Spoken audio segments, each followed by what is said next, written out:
This is the Bates Bobcast, our weekly podcast that takes a look at the week that was in Bates athletics. My name is Aaron Morse, and this week we chat with Bates Associate A.D. for Athletic Performance Nick Cooke, as March is National Athletic Training Month. Plus, our Bobcats of the week come from the baseball and softball diamonds, and the swimming teams turned in strong performances at the NCAA Championships. All that and more coming up on the Bates Bobcast.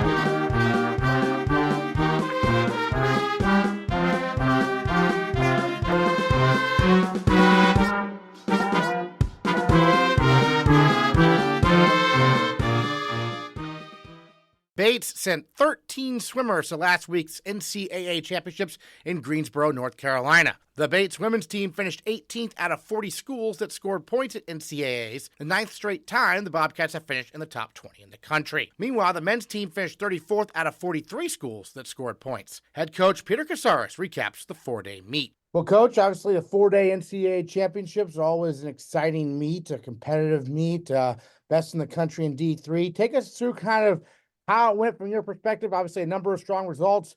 Women ended up getting 18th in the country, two better than last year. But take me through kind of like your major takeaways from the meet. I always get there and am startled by the end of day two of the meet and how exhausting it is. And I will write down notes, each year to like prepare ourselves for it and talk about it. But you don't really remember it until you're living it. And we got there, Monday, and we got adjusted on Tuesday, and then the meet started Wednesday. And then Thursday, just a big, long session. So we got a lot of swims under our belts in the first 2 days, and saw some really good performances and some performances that were just slightly off what they did at their NESCAC championship meet. And we kind of tried to learn from those, buckle down, and go for it. And, I'd say when it was like all said and done, we had some really wonderful moments. I mean, it was just wonderful seeing Grace Wenger get her top 8 finish and be 6th in the country. It was awesome seeing John Weigel break his school record. Marich was just phenomenal in his 100 breaststroke. Our 800 free relays both scored. It was the only the second time our men's 800 free relay has scored, and our women put together one of the most beautiful races I've ever seen. So it was really good on a lot of different fronts. And I think March was our first ever 100 breaststroke All-American in program history. So just some really big accomplishments along the way. And then some moments that we went like, okay, next year we're going to have to work on, peaking again, 4 weeks later, 5 weeks later, and how we do that, so that it's not just a session or two that go really well, but it's something every session. Yeah, and you mentioned Marich being the first ever 100 breaststroke men's All-American in Bates history. And, he wasn't seated in All-American positioning, and not even close, actually. So how was he able to pull that off?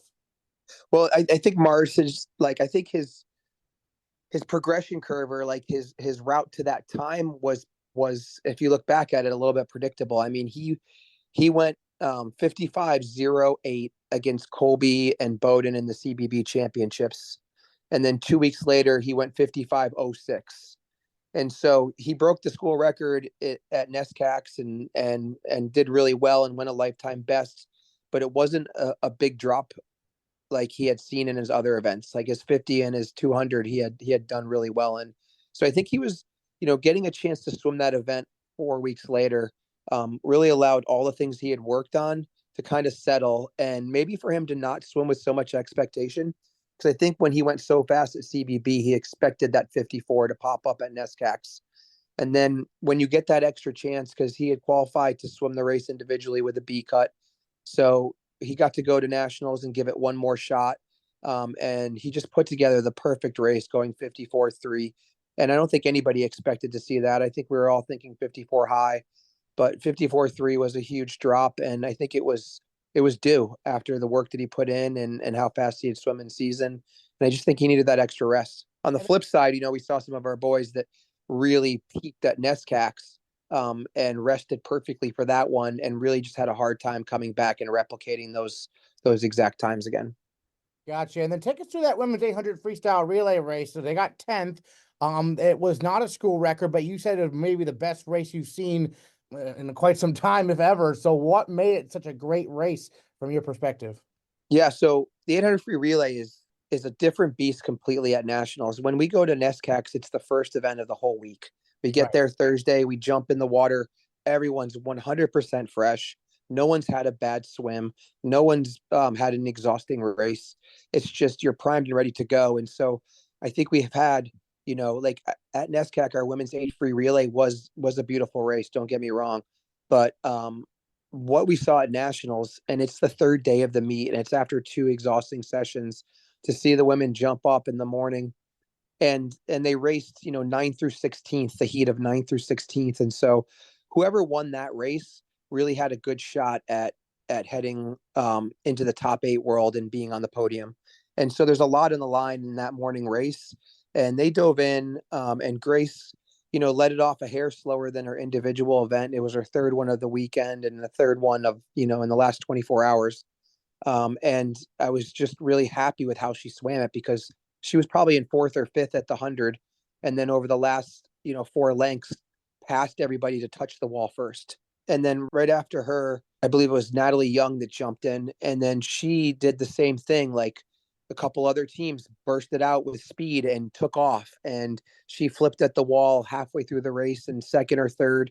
And then on the last 50 came back and passed all those people and touched first again.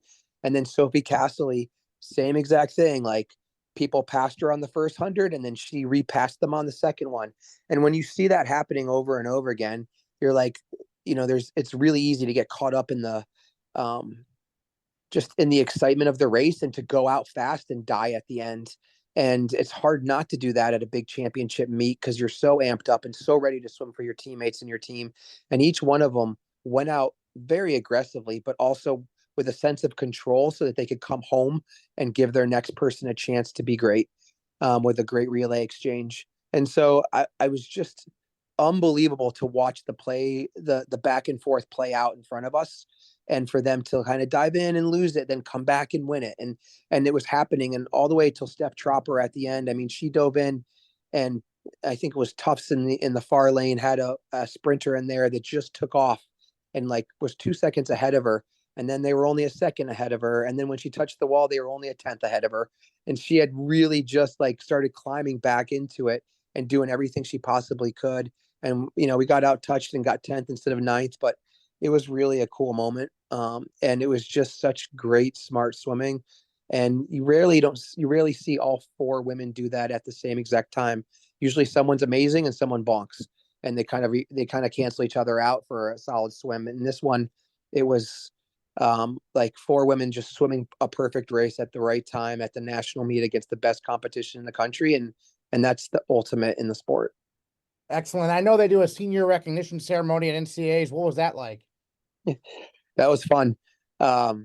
We line up all the seniors about 15 minutes before Friday's events, and all these coaches come up with flowers and stuffies and animal and like whatever gift they want to give to their seniors at the national meet. And I'm so well, organized and on top of things that I went into the hospitality room and grabbed 4 shish kebab sticks.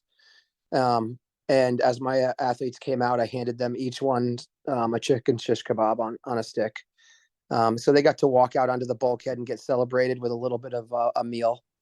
And so we had some fun with that. They thought it was hilarious. And I was glad to give them something special that no other team gave them. What was the inspiration behind that? Inspiration. Well, what swimmer doesn't like some food, before a big meet? But no, you just like, every coach is always like a hug, a handshake, maybe some flowers, maybe a gift. Some parents sometimes get them something, and they it's like one parting gift. And I thought it'd be kind of fun to give our athletes something, and instead of a carnation, I went into the hospitality room for the coaches and brought out a shish kebab. There you go. Every swimmer loves a stick with some meat on it. And then I know at NCAAs, oftentimes the NESCAC schools kind of band together and root each other on. What was that environment like this year? It was great. I mean, we saw some national champions from other NESCAC teams. We had, Middlebury showed up with one girl on our team, and we completely adopted her, and she sat with us, and then we counted for her in her 500 and her mile, and she was All-American in her races. And, just it's really great to have all the teams that compete against each other feel like, hey, we're a special conference. We're the best conference around, and we cheer for each other. We have this respect for each other. We want to see each other succeed when it comes to the NESCAC versus everybody. And I think, some of our restrictions on our playing season and the differences we have in our conference really bind us together. I think the coaches are really close in our conference and always supporting each other. And I think the student athletes just really love getting to nationals and watching what their competitors who now are, somewhat, representing them and their conference are doing. And we also have a sense of pride in it when anybody does well. And so on the last night, all the teams get together and they do a big NESCAC cheer in the corner. And it's quite impressive to see, so many athletes from one conference coming together and doing a NESCAC like team cheer. They spell out NESCAC, they yell NESCAC, and then they all come together and jump up and down in a circle. And it really just puts a nice kind of finishing touch on the meet for everybody. And in fact, like this year, we saw a couple other conferences try to do something after they've seen us do this the last 4 or 5 years, and it was pretty sad. Pretty sad showing on their part. No one can quite compete with the numbers and the size of the NESCAC, and it's fun to have that going for you. Excellent. And then I'm just kind of looking back on the season as a whole. Obviously both teams got fourth at NESCACs. Both teams had strong representation in NCAAs. But what were some major takeaways you had that will lead us into next year, I guess, as the team continues to develop? Yeah, I mean, it was a phenomenal year when you look at the whole entire thing from beginning to end, and what people accomplished and the amount of lifetime bests our team went this year, and the support they had for each other, and the fact that, whether you were off to nationals or you were just fighting for a spot at that conference meet and trying to score a point there, everybody seemed to be involved and invested. And that culture is what I think makes for a special year. And we saw that like our kind of true identity this year was, swimming for the team and being a team of many. And that's how I think your best get better. And I think that's how the people that are fighting for a different role on the team feel valued and invested into the program. And we wanted everybody to know we couldn't have got where we got without the whole team as a whole. And I think like we felt that this year, it wasn't just, a certain person or two that really got us there. We saw that we can compete at the national level. We saw that we have athletes that can win races. And I think we're bringing in like a really good group next year and a lot of belief in ourselves, and it should be a good catapult into next season. All right, Peter Casares, thank you so much for joining us on the Bobcast and recapping another exciting NCAA championships for the swimming and diving program. Really appreciate it. Thank you very much, Aaron. Have a great one. The baseball team headed west and competed at the Tucson Invitational Games last week, going 2-2 in their final tune-ups for NESCAC play, which begins this Friday at Trinity. The Bobcats are 8-5 on the season, and first-year Henry Prince had a breakout week, going 4 for 9 at the plate. He tallied his first collegiate hit on Tuesday against Wesleyan, delivering a pinch hit, 2 RBI triple. Then he followed that up by going 2 for 4 with a double and a run scored and an RBI in a win over Carleton College. To cap off the week, Prince hit his first collegiate home run Friday against Redlands. And he is our male Bobcat of the week. Well, Henry, first of all, welcome to the Bobcast. Rookie here for the Bates baseball team from Virginia. Tell me a little bit about how Bates got on your radar for college and why you decided to come here. Yeah, the recruiting process was hard because I was going through it with COVID and everything. At first I was really looking D1, and when I was a senior in high school in 2022, I decided to do a post-grad year at Deerfield Academy in Massachusetts. And it was at that point when I gave Coach Martin a call and set up a visit, and I came here, and I was like, this is it. This is the place I want to go to. Committed like a week later, and that was it. It was a pretty quick process, but I'm so glad I ended up here. Great. So going to post-grad in New England, that opened you up to kind of the possibility of Bates up in Maine, everything. Had you been to Maine before? Never. Yeah. First time coming to Maine was when I visited, and it was the only time before I came here on the first day of school. So it was a new experience, but I love it here. Now, this past week in Arizona, you got your first collegiate hit and your first collegiate home run. Yeah. The first collegiate hit was a pinch hit, 2 RBI triple. So take us through that at bat. I believe it was against Wesleyan, right? Yeah, it was against Wesleyan. Coach Flame, our assistant hitting coach, came up to me. He was like, all right, go get hot. And so I step outside the dugout, start warming up, and time comes around. I get up for my at bat, step into the box. I'm sitting fastball because I was thinking, I'm in the 9-hole. I'm a pinch hitter. But he ended up throwing me a slider, and I just adjusted a little bit, hammered it backside, and off the bat I was like, oh, I got that good, and just kept carrying. And I was riding second, looked over to Coach Flame. He was waving me around, and I was like, I'm taking a triple right here. Slid to third, and that was exciting. I was real excited. That was a cool moment. And then your first home run came a couple days later, right? Yeah. That was pretty electric. My first at-bat, actually, I stepped up there, and I got buzzed by on, I think, 3 straight pitches by this guy. He was probably throwing upper 80s, and I hadn't seen any velocity in a couple weeks. But I went back to the dugout and talking to one of my teammates, Theo, and he was like, hey, man, just kind of treat it like you're going up there on the machine, when we do fast machine. I was like, you're right. And second at bat, I got up there, just saw the pitch, and I swung. Like I've seen velocity like that before, and obviously I've hit, much faster than that. But, when you go up there after facing, low 80s or something like that, and it's buzzing in, it can seem pretty fast. But the velocity on the pitch helped me a lot. It was up and out, and I took it oppo. It was about 20 feet inside the right field pole, I think. I felt good off the bat. I was running 30, 40 feet down the baseline, and realized that I got all of it, and just jogging around was just felt pure elation. It was pretty cool. So opposite field home run. Yeah. Okay. Yeah. How big were the dimensions there at the ballpark? I think it was 354 down right field, and then I don't know center, but down the lines it was 354. And you're a right-handed bat, obviously. Yeah. You play first base in the field? Yeah, first base. Okay, Gotcha. Have you always been a first baseman? No, actually, I used to catch. For my 4 actual years of high school, I was strictly a catcher. Okay. And then when I went to Deerfield, they moved me to first. Played a couple games there, and then they decided to move me to third. So when I came here, I had very little experience at first base, but I had the hands from catching and from third base, so it was a pretty decent transition for me. Gotcha. And then, obviously this past week was really your first extended amount of playing time. You played a little bit before for Bates, but what was it like to get on the field, 3 of the 4 games and really have a lot of action out there? So cool because, just spending so much time on the bench. I love it, honestly, just because you get to cheer on your teammates and everything, but being out there, you kind of feel like one of those guys. It's just like it's such a cool feeling knowing that you're representing your school and that you got 20 guys on the bench behind you cheering you on. You had some wild games this year, too. Yeah. I feel like there was that 15-inning game earlier this season. Oh, yeah. There's Wesleyan game was 22-11, which is very high scoring. So what's it like to have some of these crazy games so far? The 15-inning game was unreal. I mean, it was just getting silly at the end there.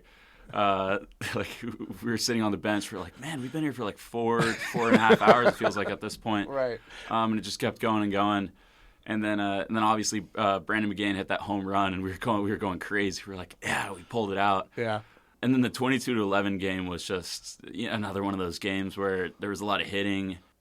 It was it was a long game. Like, I honestly forget how it got to that point. Mm-hmm. It was fun to be part of it. Those games are fun because you're on the bench like cheering your team on, and at that point like you loosen up and everything just because it just keeps going and going. Now, what's it like getting out there in the Arizona sunshine? Totally different than what the conditions have been getting ready for the season, right? God. I mean, it was really nice. I'm kind of used to it because I've played in Virginia and played a lot in the South. But I just knew that once I was out there, it was going to be a struggle coming back here. I wasn't wrong at all. Like, we stepped off the bus and it was basically hailing. And I was like, God, I cannot believe 24 hours ago we were in Arizona just hanging out by a pool with flip-flops on. It's ridiculous. So NESCAC play starts this weekend. Yeah. At Trinity. What has Coach said to you guys about, NESCAC play coming up? Because obviously you have 12 games basically in your division. They matter. They're the biggest games of the year, right? Yeah, those are the biggest games. Like, we just got to get rolling. We got to get rolling quick with these. And I think we're just going to need to put a lot of our trust in our leaders. I've been on the bench most of the season, and I'm super privileged to be able to come out here and help the team. But that said, I'm still going to be looking up towards the seniors and the juniors when we get in, tough situations and stuff like that. And it's going to take a lot of work, a lot of hard work this next week and the coming weeks.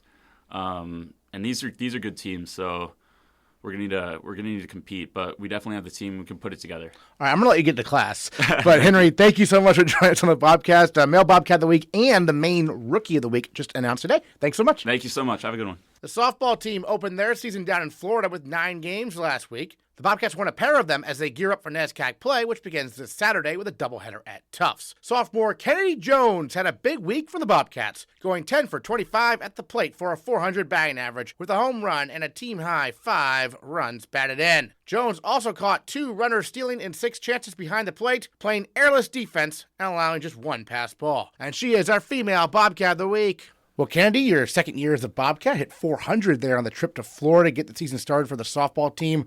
Kind of take me through maybe some things you're working on year 1 to year 2 based on what you learned about, college softball and the NESCAC maybe specifically last year. Yeah, I think my goal coming into sophomore year was to give a different look in the box. Coach had kind of told me that it's going to look a little different for you this year. People are going to pitch to you maybe a little differently, and I didn't want that to be an obstacle for me.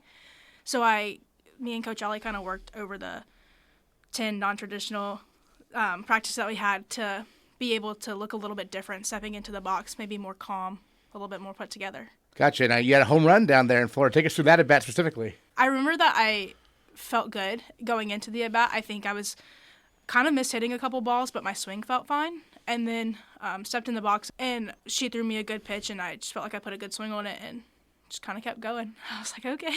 How tricky is it to go from, practicing indoors here at Bates mostly, or maybe a little bit outdoors, and then going down and playing in Florida? It's a totally different environment, obviously. What was that transition kind of like? You've experienced it before, but take us through that a little bit.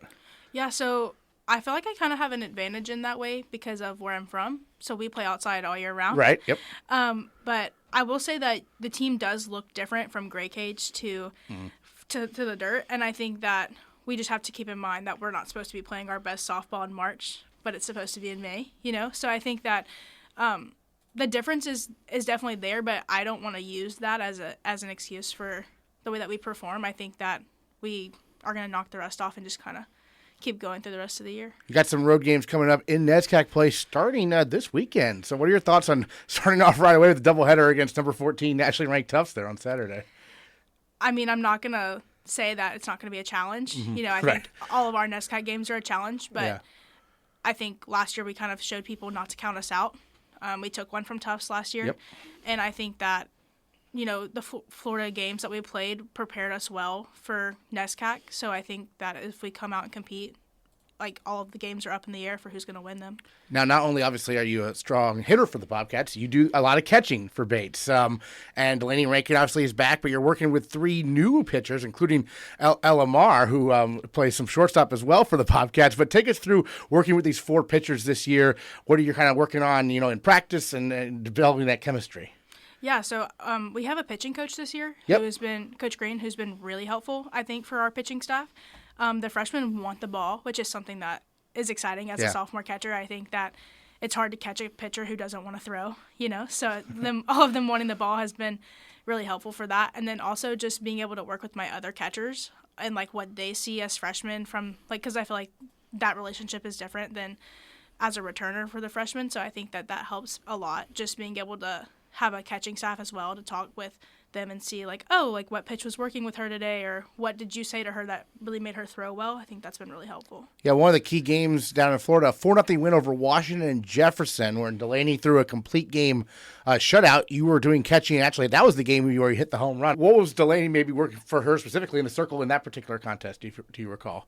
Yeah, so I might not give you specific pitches because you're going into NESCAC. Yeah, we don't need to hear any scouting reports for the other teams. Right, but I think that she was moving the ball really well. Yeah. She's definitely started to throw harder this year.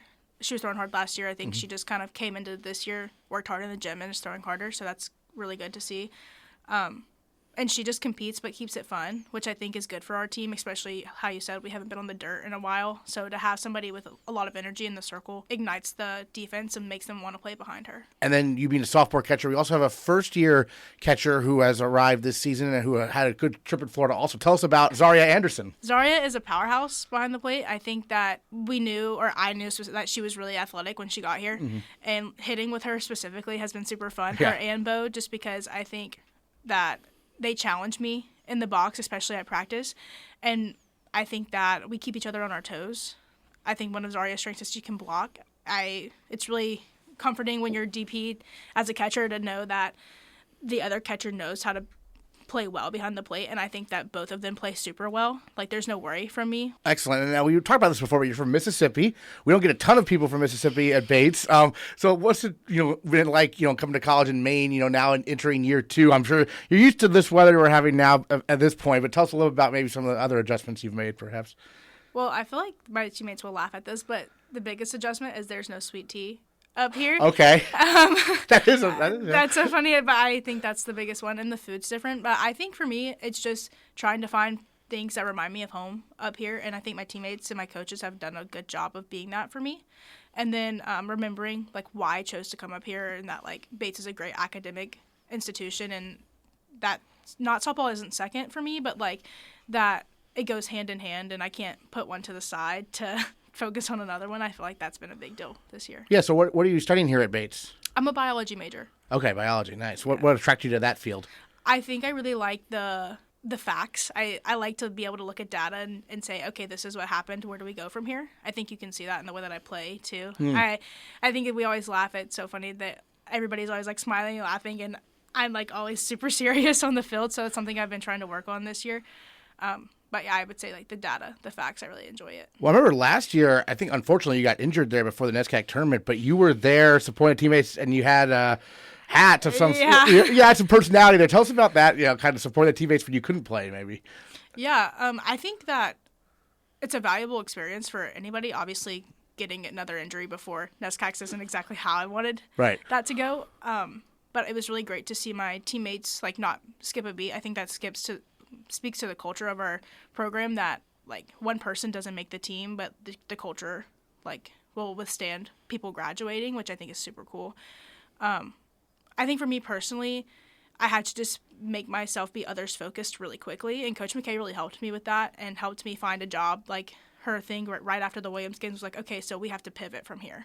Find a way for you to be helpful if you're not on the field. And I think that looked like charting pitches for me and just really using the eyes that I would have used myself in the box to help my teammates hit pitches that maybe we're unfamiliar with or something like that. So I think that was kind of my role, and just being eyes and trying to be positive and not make it about me that I wasn't able to play, because we had to go play NESCAC games, and we did pretty well. So yeah, got the semifinals last year for the first time in program history. But tell us about the hat. What's the story there? It was a cowgirl hat or something? Or? No, so that's funny. So obviously, I'm from the South. Yeah. I love the hat. The hat is actually a rally cap.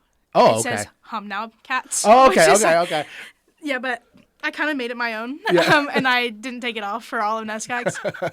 I think it was just a marker of me in the dugout, but I think it just kind of showed that my teammates, I kind of felt that was them appreciating that I was there. And then for me, it was me showing them that I'm here, I'm ready to be a hype girl, whatever you needed to be to win NESCAC games, that's what I want to be for you guys. So. And one thing you mentioned last year when we had you on is that you do some film study when possible. So have you done any film study on the Jumbos coming up?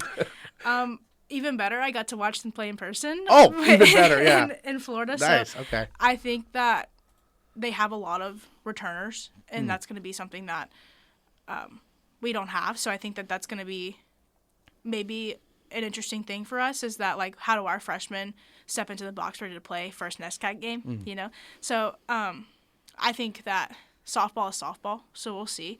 I think we saw the majority of their pitching, to my knowledge, last year. I know that we saw 2 different pitchers, maybe 3. And, we handled them pretty well. I feel like the first game and then the second game, things kind of got away from us. But I think this year the goal is to compete in every single NESCAC game that we play. So I think that's kind of where I'm at right now. Excellent. The Bobcats are at Tufts on Saturday. It's a doubleheader starting at 1 p.m. there. A lot of road games to start the season. We'll finally be home on April 13th against Hamilton for a doubleheader in NESCAC action. And then you got quite a few home games on the back end of the schedule. What are your thoughts on that? When nicer weather will come in, we'll be out there on Lafayette Street Field, right? Yeah, I think that it's kind of a blessing in disguise because we got so much snow, so it would be hard to play on our field right now. Yes. But also I think that, if you're playing your best softball at the end of the year, you want your home fans to be able to come and see it, So I think that playing NESCAC games at home is something that's really exciting because our fan support has been pretty good in the past year. So I think that I'm excited to play on our home field and just excited to represent Bates. Absolutely. All right, Candy Jones, thanks so much. Yeah, thank you. The lacrosse teams both picked up non-conference wins last Wednesday as the men's team defeated Maine Maritime Academy 16-8, and the women's team scored their most goals in one game since 2006 in a 23-15 win over Plymouth State. Junior Caroline Taggart had a big game for the Bobcats, scoring 5 goals and dishing out 3 assists as Bates improved to 3-4 on the season. Well, Caroline, a big offensive performance from the Bobcats against Plymouth State last week. 23 goals. That's the most for the team in one game since 2006, and you had 5 of them, plus 3 assists. What was really opening up for you, maybe specifically on offense and the team in general? Yeah, I think it was a really good game for us. What was especially nice, I feel like, on offense was we had 3 left-handed players on the left side, which was super nice.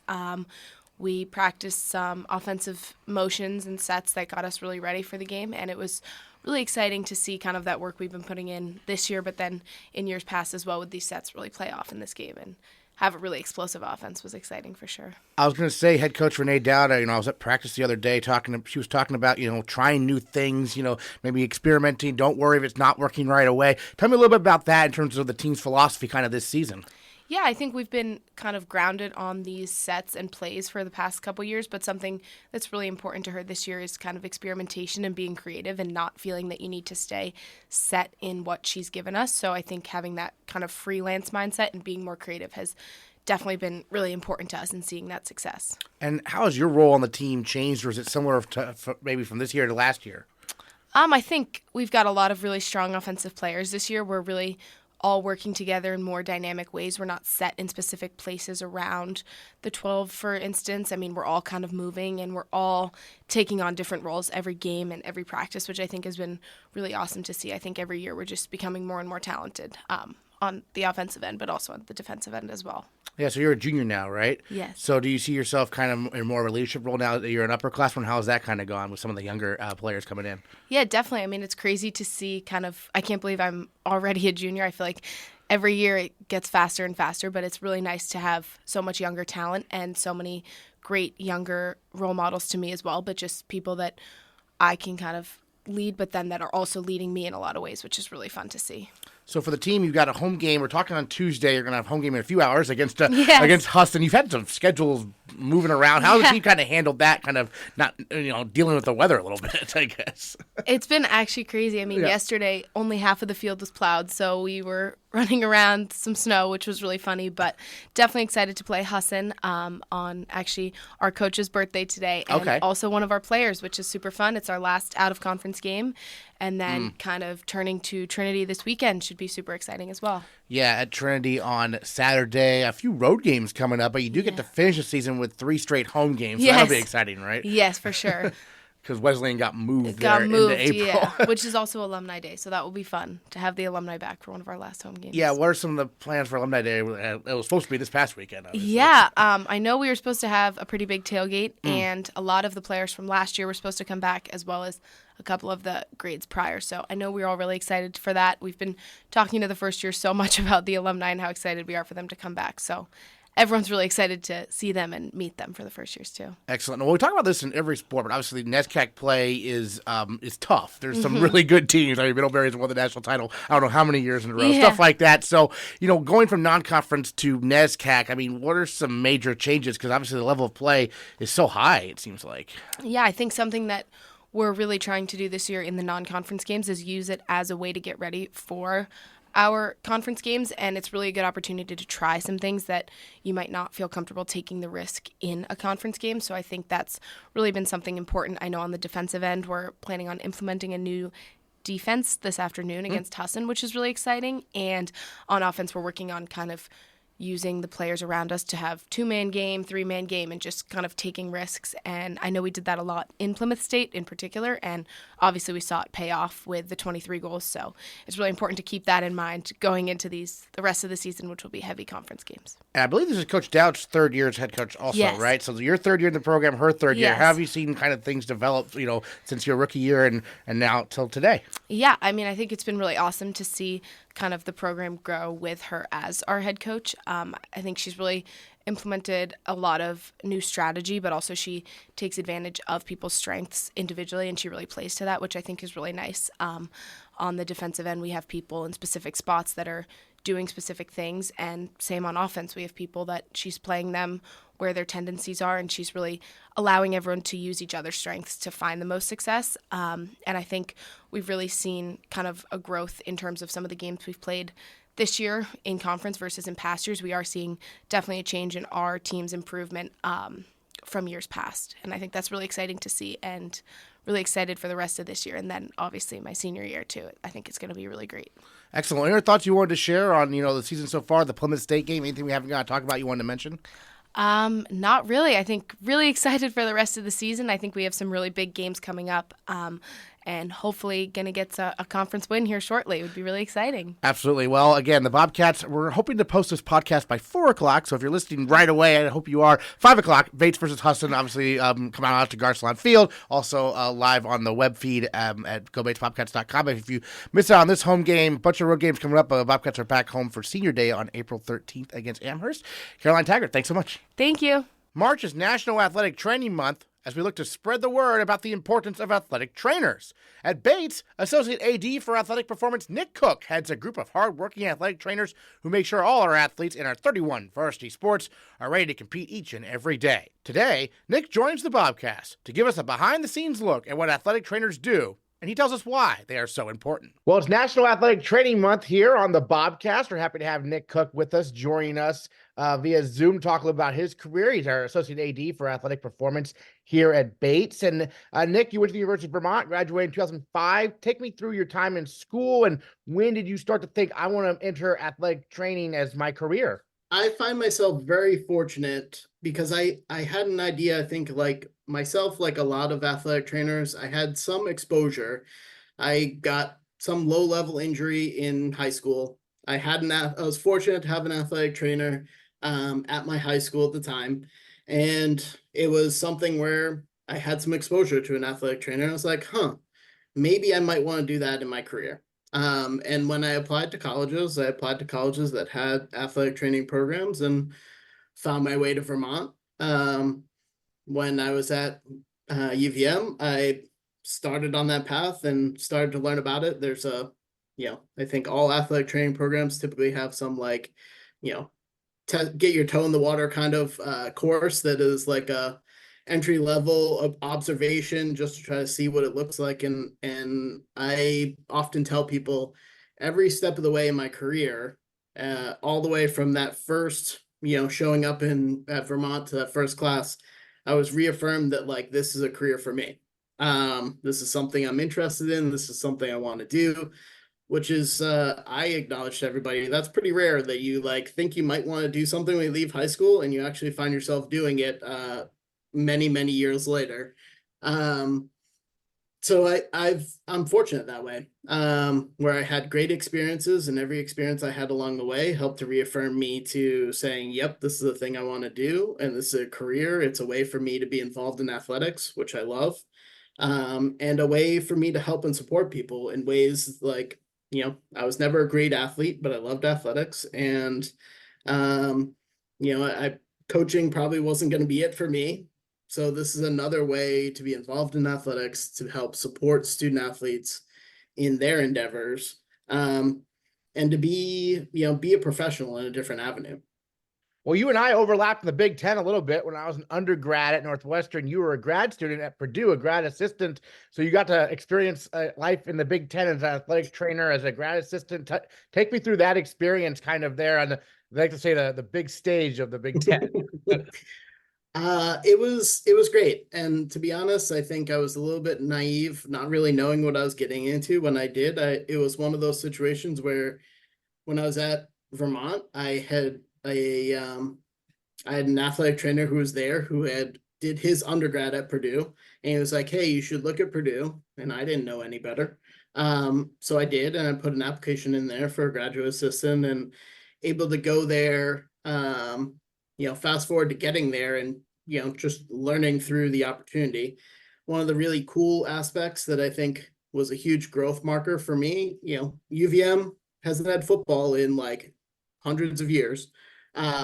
Stepping onto a Big Ten football field, it's and in that environment, it really gives you a well-rounded perspective as to, the different aspects of athletic training and the levels of it.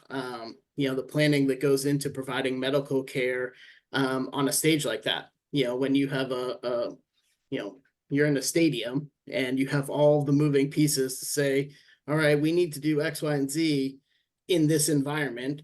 It's just different. And you have to start planning for those than when you're at a high school and you don't have as many logistical challenges and hurdles to get over, or you just have to get people there to help support you. So we have the opposite problem of we have some people there to support you at on those big stages, but then you have to figure out how you're going to move people out, whether it's emergency, those types of things. So there's lots of logistics, lots of things I learned.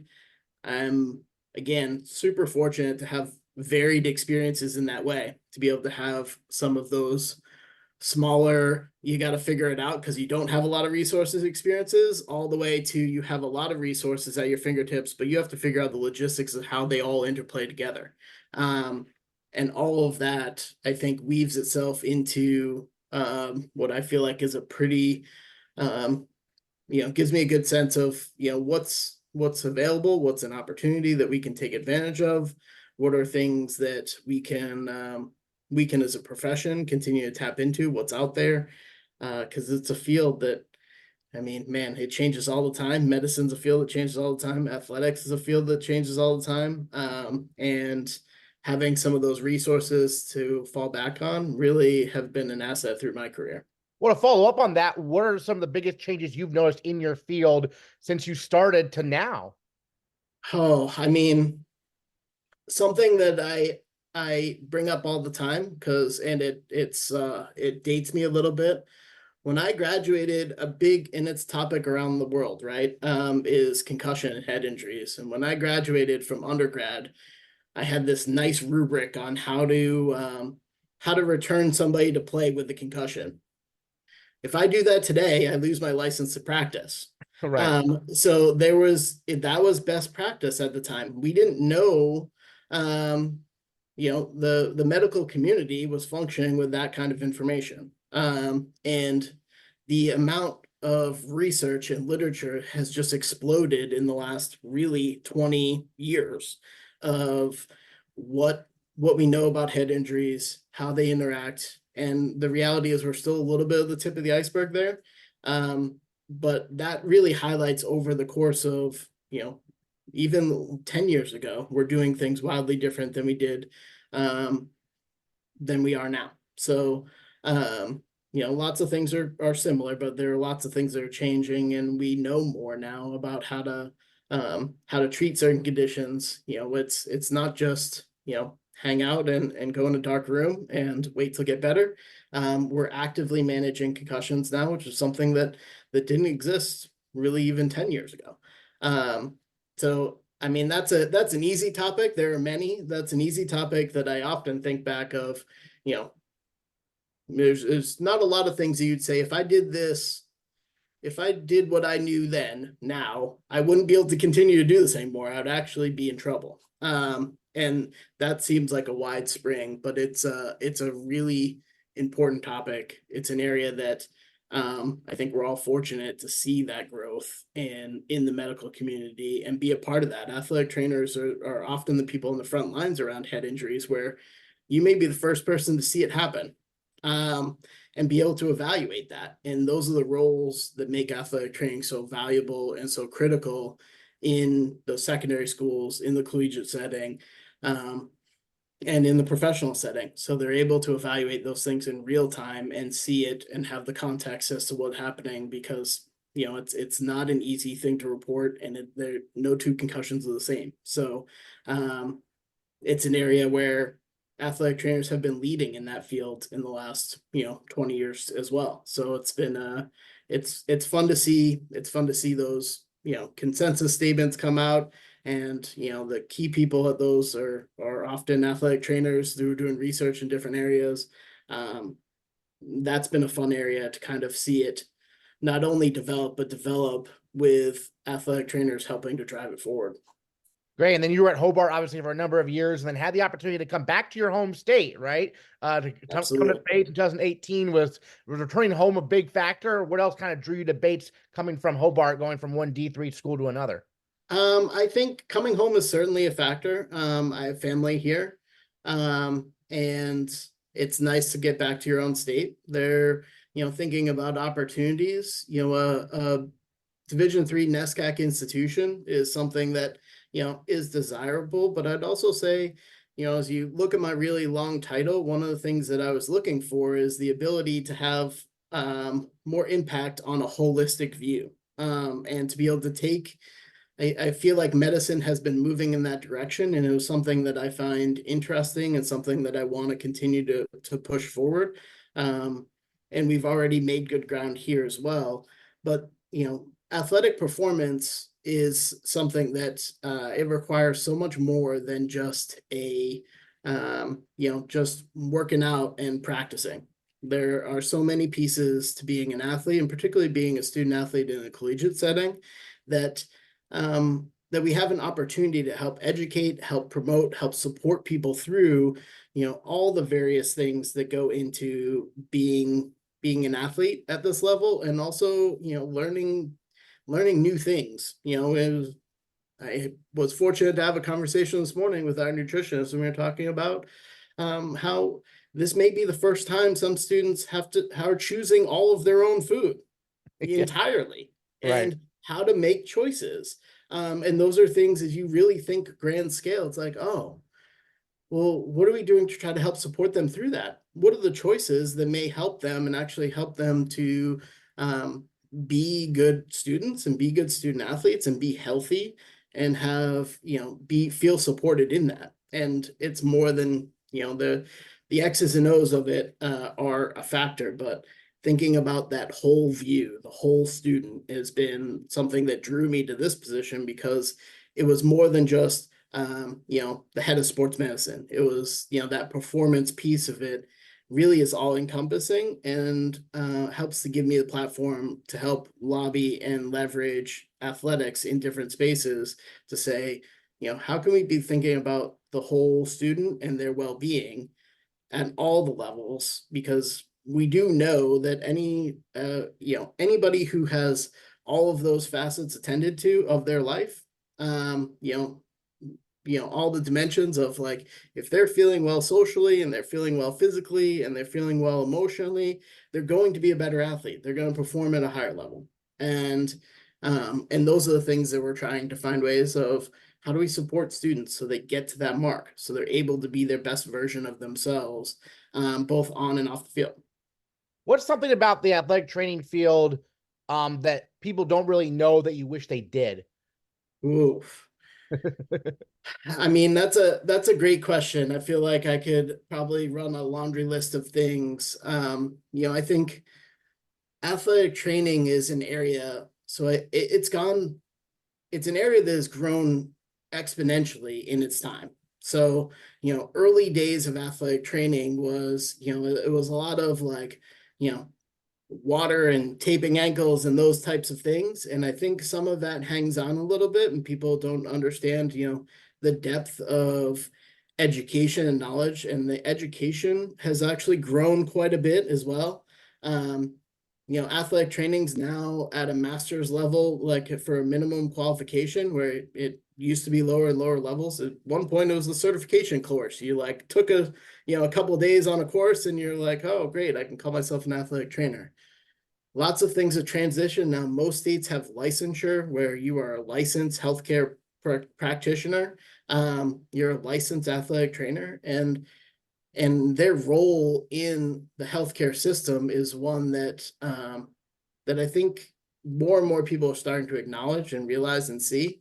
You have athletic trainers working in, in doctors' offices now, and working alongside physicians and supporting them even in the surgeries and those types of things. And so the knowledge that athletic trainers possess in lots of areas have afforded them more opportunities in the healthcare world. And not everybody has a full understanding that an athletic trainer's education is a full-blown healthcare practitioner. It may be, I pair it in some ways, it's similar to a physical therapist, or it's similar to a physician assistant in some ways. And it's not any one of those things, but there are pieces of all of that that make up an athletic trainer. We tend to be a little bit of those glue people in between all of those different areas, where we're kind of creating the connection, like all of that connective tissue for, I'd say even in student athletes here, it's like, well, we're communicating with physical therapists, we're doing some of that work and helping to drive it forward. We're communicating with the physician and helping them in their evaluation and driving things forward.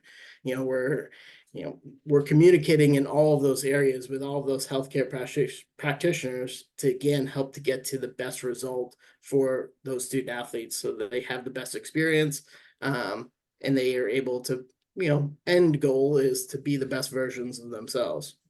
I was going to say, yeah, you interface a lot with, physicians and whatnot. How does that kind of operate? Because you're on the ground every day with the student athletes, but I know the physicians obviously can't be.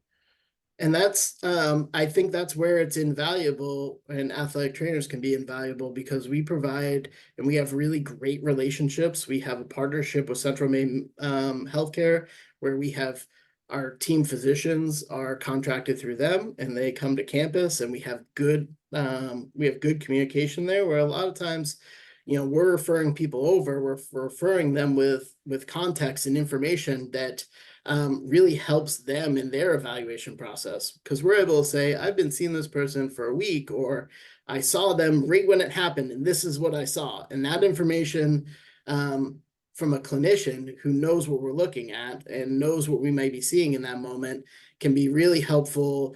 When there isn't somebody there to provide that information, you're relying on a student who just got hurt.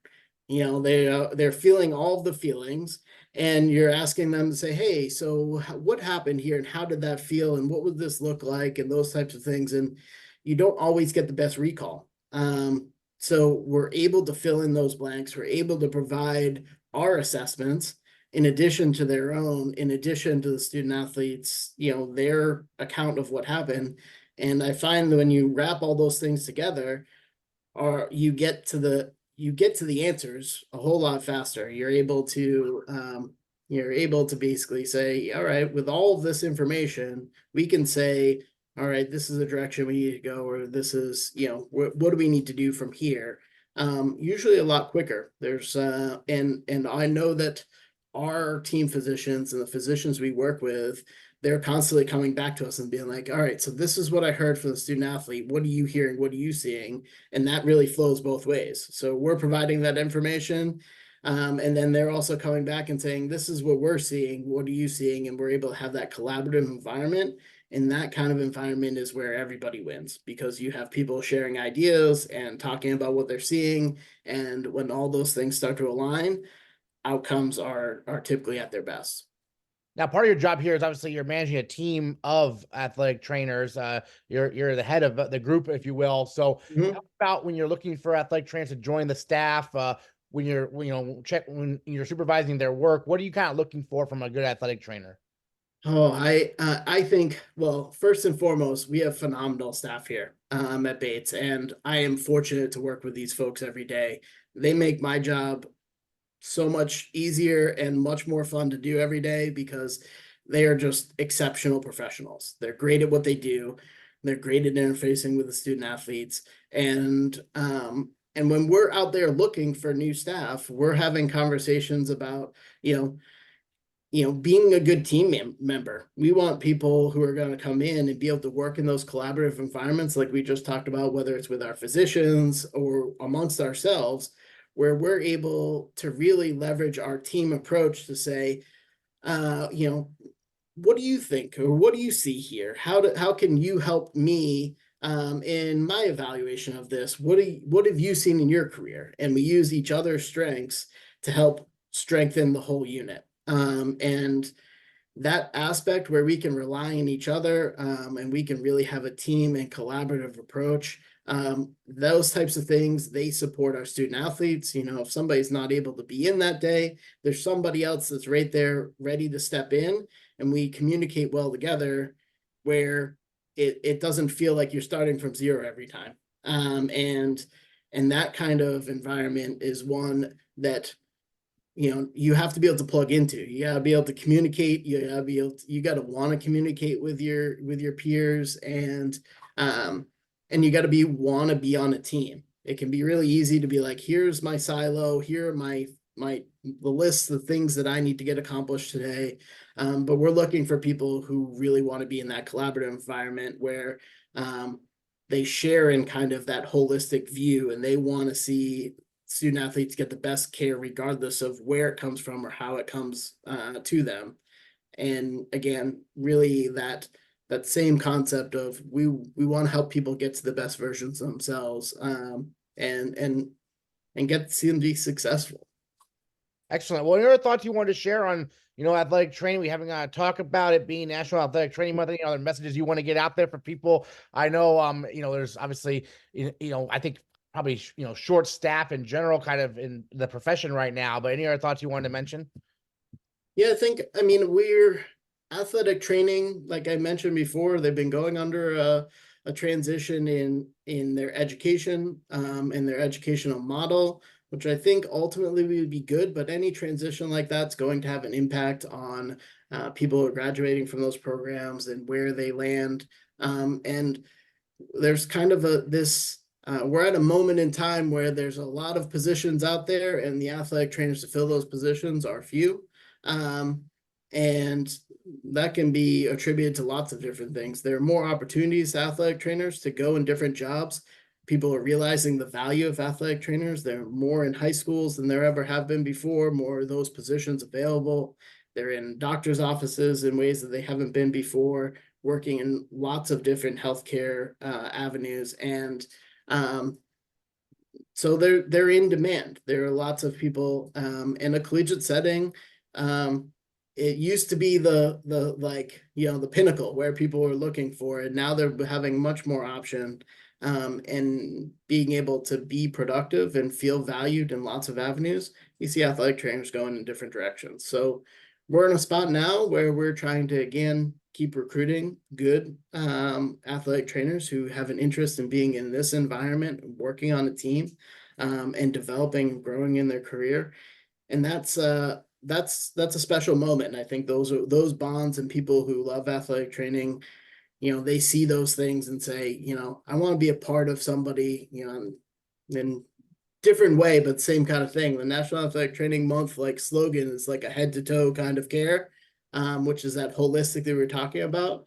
I also think of it as a little bit from that A to Z. In the collegiate setting, the thing that's most fortunate for us is we're able to see somebody when they first have that moment all the way through to when they return to the field and they're able to perform again. And there's nothing that gives more satisfaction than seeing somebody, have that moment and you really feel for them and you're able to help support them in it.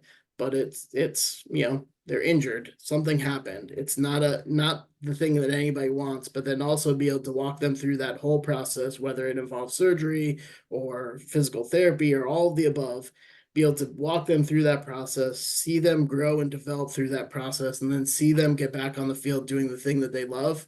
That's just one of those things that I think every athletic trainer has a story like that, or many stories like that helps to keep you going. It's the thing that we all love. It's the thing that we look for. And it's the thing that helps to, that's the goal. That's really what it comes down to, is being able to support people to get to that spot. And, as we as we're in this month and there's some recognition that comes our way, athletic trainers are typically people who like to stay in the shadows a little bit and do their work and that. And I think that having that opportunity to acknowledge that these are the folks that are there in the hard times and help to carry people through all the way back to get back to play. And that's it's really the part that that people enjoy about this career. So we're hoping to continue that. We're hoping to keep on highlighting those things and supporting our student athletes all the way through. And it's a great platform to do it here in college athletics. All right, Nick Cooke, Bates College Associate A.D. for Athletic Performance. Thank you so much for joining us on the Bobcast, and happy National Athletic Training Month. Thank you, Aaron. This Saturday, men's lacrosse will welcome back members of the 1984 team that went 11-1 for their alumni game at Garcelon Field. Bates hosts Trinity at 1 p.m. and the only home game this upcoming weekend for Bates. But lots of teams are in action on the road, and you can find the complete schedule at GoBatesBobcats.com. We'll recap all the excitement as March turns to April next time on the Bates Bobcast.